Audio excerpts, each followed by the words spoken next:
색착물들 많이 걱정하시는데 다른 거 없는 것 같아요. 네, 모발이식의사 털솜상입니다. 모발이식 걱정인형이라는 제목으로 갖고 왔는데, 모발이식을 고민하시는 분들이 최고 많이 하는 걱정에 대해서 한번 제가 답을 드려보는, 색착물들 많이 걱정하시는데 다른 거 없는 것 같아요. 숙련된 의사, 병원에서 하시는 게 생산율을 높일 수 있는 가장 좋은 방법이 되지 않을까 싶고, 이제 병원도 병원인데 본인의 의지도 되게 중요해요. 이식하자마자 막 담배 핀다든지 술 먹는다든지 스트레스 많이 받아가지고 뭐 쥐어 뜯는다든지, 그리고 운동하지 말랬는데 운동해가지고 넘어져가지고 그 모발이식 해놓은 데가 다 막 벗겨진다든지 하는 경우가 생기는 경우가 있거든요. 아주 드물지만 있습니다. 그리고 필요하다면은 주사 치료라든지 레이저 치료 할 수가 있습니다. 한 1, 2주 정도 지난 상황에서는 이제 주사가 깊게 들어가는 게 아니고 얇게 들어가면서 도움이 됩니다. 이제 흉터 걱정들을 많이 하시는데, 흉터 특히 이제 절개 같은 경우는 일자로 많이 그러잖아요. 일자로 뒤에 이제 뒤통수에 남게 되는데, 그게 싫어서 이제 비절개를 원한다라고 말씀하시는데, 비절개도 동글동글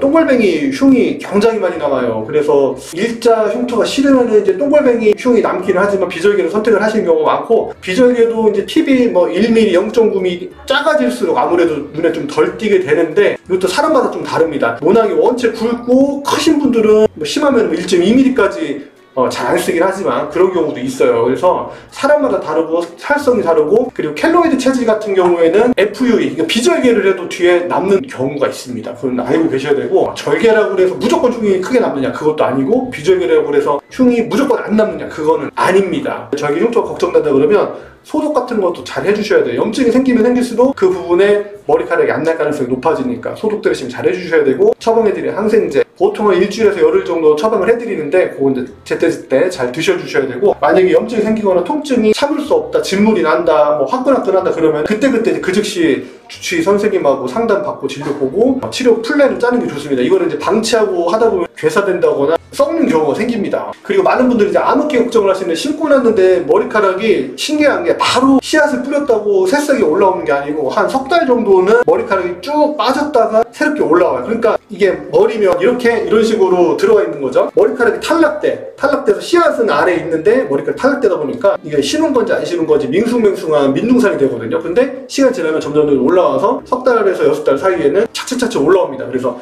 한 석 달에서 6달 정도는 좀 못생겨질 수 있다. 그거를 이제 받아들이고 진행을 하셔야 됩니다. 그래서 명상을 하시거나 이제 바쁘게 일하시다 보면은 비용 부담이 이제 심해가지고 요즘에는 많이 싸지긴 했는데, 그래도 비용 부담이 안 될 수는 없어요. 한번 하는데 그래도 몇백에서 비싸면은 1000만 원 이상도 되는 수술이기 때문에. 근데 항상 걱정되는 거는 비싼 거보다는 너무 싸게 하는 거는 조금 의심을 해보는 게 나는 나을 것 같아요. 싼 것도 싼 건데 가격 내에 이제 애프터 서비스라든지 후 처치, 후 관리가 어떻게 들어가는지 꼭 알아두셔야 되고, 앞서도 말씀드렸지만 비포 애프터 사진을 본인 거는 좀 확보를 해놓으시는 게, 항상 어르신들 말씀하시는 싼 게 비지떡이다라고 하는 거는 한 번도 저는 틀린 적이 없는 것 같아요. 그리고 이식하고 나서 이제 추가 탈모 걱정인데, 사람은 나이를 먹죠. 나이를 먹으면 머리가 빠지고, 탈모가 없던 사람도 7, 80 되면은 탈모가 무조건 있습니다. 없을 수가 없어요. 그게 이제 자연스러운 노화의 과정이기는 한데, 일단은 남성형 탈모, 그러니까 유전 탈모, 호르몬에 의한 탈모라고 그러면 약을 잘 드시면서 그거를 챙기셔야 되고, 약을 잘 안 드시면 절단납니다.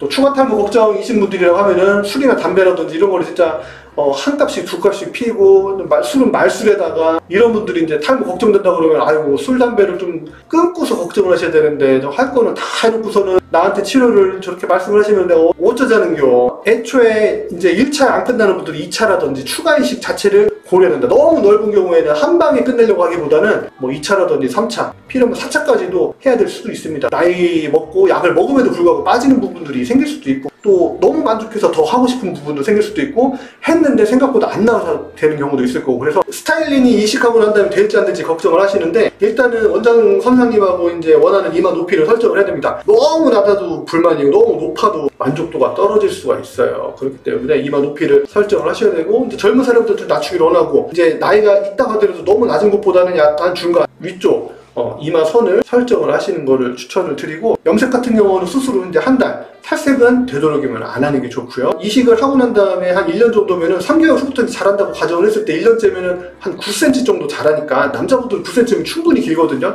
단발까지는 안 되더라도 그때 이제 스타일링이 이제 가능하다 생각하시면 될 것 같고, 이제 스타일링 가능 여부에 대해서 추가로 이제 말씀드리는 거는, 이제 결혼식 같은 경우에 이식하고 한 달이나 두 달 있다 결혼을 한다 그러면 스타일링이 전혀 안 되겠죠. 그때쯤 막 암흑기 와가지고 머리 뭉텅뭉텅 빠질 테니까 이식을 권하진 않습니다. 헤어라인이 조금 뭐 몇백 번 씹는 건 모르겠지만 최소한 6개월 전에 이식하는 거를 추천을 드립니다. 스타일링이 또 안 되니까.